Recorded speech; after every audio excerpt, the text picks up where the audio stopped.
13 तारीख को आप लोगों ने आमरण अनशन का एक चेतावनी दिया था नगर निगम को, आगे क्या स्टैंड है आप लोग का? जी, हमने जो सत्याग्रह आमरण अनशन की जो बात कही थी, उसके पीछे जो आधार था, जो हमने बार बार कहा है कि टोटो वाले बहुत परेशान हो गए थे। और टोटो वाले इसलिए परेशान हो गए थे कि हम लोग 9 करोड़ रुपया देने के बाद भी गाली खा रहे, लाठी खा रहे, डंडा खा रहे।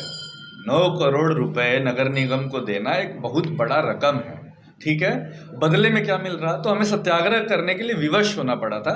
पर कल जो है एस चिनप्पा साहब और नगर आयुक्त जो हैं अक्षय वर्मा जी, उनसे हम लोगों की बातचीत हुई और नगर आयुक्त जी ने जो है हमें आश्वस्त किया कि आपकी जितनी भी मांगे हैं वो सारी मांगे जो है हम लोग मान रहे हैं और हम कर रहे हैं इसको।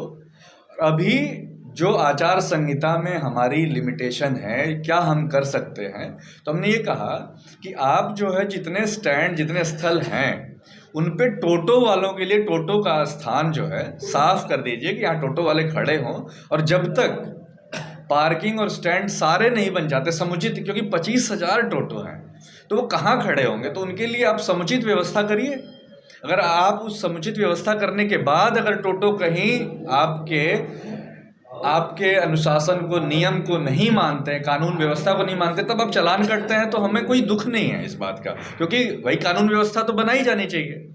लेकिन बिना व्यवस्था दिए जो आप रोज़ परेशान करते हैं, तो ये कल की बातचीत रही कि हमारी बातचीत जो है उन्होंने गंभीरता से ली और हम धन्यवाद देते हैं। हम इस बात के लिए धन्यवाद देते हैं प्रशासन को। हम अक्षत वर्मा जी को धन्यवाद देते हैं, एस चिनप्पा साहब को धन्यवाद देते हैं, जो उन्होंने जो है बहुत मजबूती से इस स्टैंड को लिया है। और जितने भी जगह हैं वहाँ पर टोटो स्टैंड जो है वो बनाने की बात शुरू हो जाएगी। तो अब हमारी जो लड़ाई है वो हमने अनशन जो कल का था उसको हमने स्थगित कर दिया है। और ये अनशन जो है अब 13 तारीख को जो कल है वो नहीं होगा। और हम सभी टोटो चालकों से ये आग्रह करते हैं कि इस आंदोलन में, इस लड़ाई में सभी टोटो चालकों की मदद से, खास तौर से पत्रकारों की मदद से, जो हमारी आवाज़ जो है शासन प्रशासन के कान तक पहुंची है ना, हमारी एकजुटता से शासन प्रशासन हमारी मांग को माना है, तो हम टोटो चालकों और विशेष रूप से पत्रकार भाइयों को हम धन्यवाद देते हैं। और हम आगे आप लोगों से अगर कोई परेशानी होगी, कोई समस्या होगी, तो हम फिर दोबारा आप लोगों से निवेदन करेंगे, क्योंकि ये लड़ाई अभी ख़त्म नहीं हुई है, ये लड़ाई शुरू हुई है। उन्होंने जो आश्वासन दिया है वो ज़मीन पे उतारेंगे, नहीं उतारते हैं तो हम फिर एक बार जो है अपनी आवाज़ को बुलंद करेंगे। बात की जाए तो ऑटो यूनियन के कुछ, भैया देखिए, ये टोटो यूनियन है, ये ऑटो यूनियन है ही नहीं। ऑटो और टोटो में फ़र्क है। ऑटो वालों की संख्या 5,000 है, टोटो वालों की संख्या 25,000 है।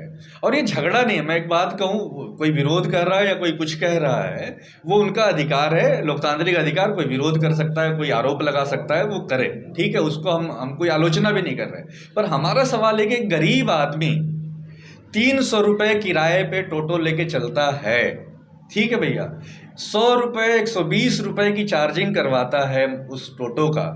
उसके बाद उसे 300-400 रुपये जब बचेंगे तभी वो अपने परिवार का पेट पालेगा।